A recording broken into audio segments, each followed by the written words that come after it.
What's up, man? It's your boy Addis, man. We back with another episode of NBA Chat TV, man. On today's episode, man, we're here to talk about that blowout we just watched, man. If you didn't watch the game, man, Golden State Warriors destroyed Cleveland tonight, 126-91. But I'm gonna hit you with the stats, and then I'm gonna get into my analysis of the game because at the end of the day, the series is 1-1 now. The series for 2017 is 1-1. The Cavs won at home, Cleveland won at home, and I cannot wait. I cannot wait until June. Without further ado, I'm gonna get into the stats, and then let's get into it. Steph Curry had 20 points and 11 assists. Kevin Durant had 21, 6, and 5. Draymond Green had 11, 13, and 11. Zaza Pachulia had 4 and 13. Andre Iguodala had 14, and Sean gave him 13 off that bench. And for the Cavs, Kyrie did have 16 points and 2 assists, but he was 6 of 19 from the field. LeBron had 28 and 2. You know what LeBron gonna do. I mean, that's Bron. He kind of had an off night. Shumpert had 15 and 9.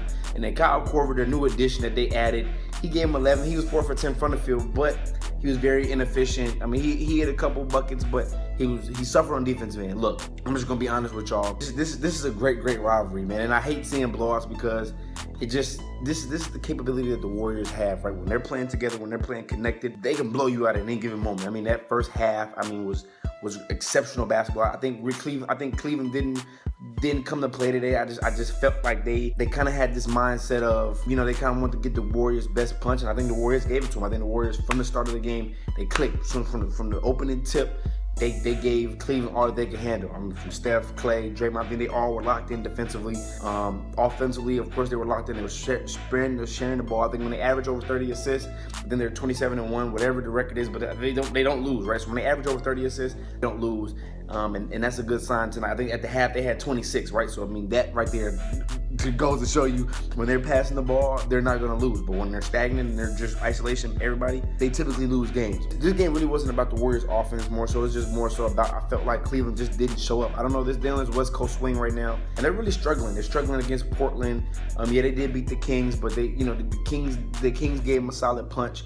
Phoenix, another one they did. So I mean, they've been struggling with the West Coast swing, and I get it. The teams from the East Coast, when they do come to the West Coast, it is an adjustment time change, flights and different things like that. So it's a little bit of adjustment, not typically sleeping in your bed. So, and then you're on the West Coast for an extended period of time.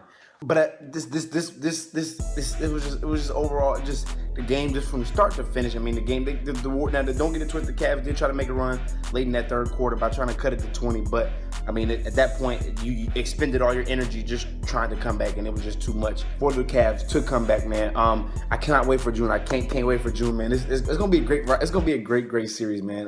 Okay, barring all injury, right? At the end of the day, barring all injury and everything goes right, I expect to see both of these teams in the NBA Finals, and I don't want to see blowouts. I really don't want to see blowouts. I think it has to be a 7-game series. It got to be every game down to the wire. That's what I want to see just as a fan. But as a fan of Golden State, oh yeah, I want them to blow them out every time we play them. But like I said, man, this rivalry is becoming one of my favorite all-time rivalries. Of course, I'm not old enough to witness the Lakers and the Celtics back when they played in the Bulls and everybody else that they played. But like I said, man, this rivalry is slowly but surely becoming one of the all-time greats in NBA history. But if in fact you enjoyed this video, please like, comment, and subscribe. Tell a friend.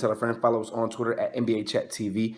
Also, and on Instagram, follow us on there as well, NBA Chat TV. We do follow back on all social media platforms.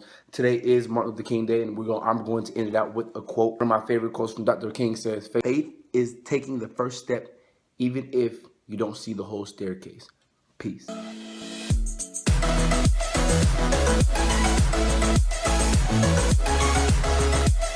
be right back.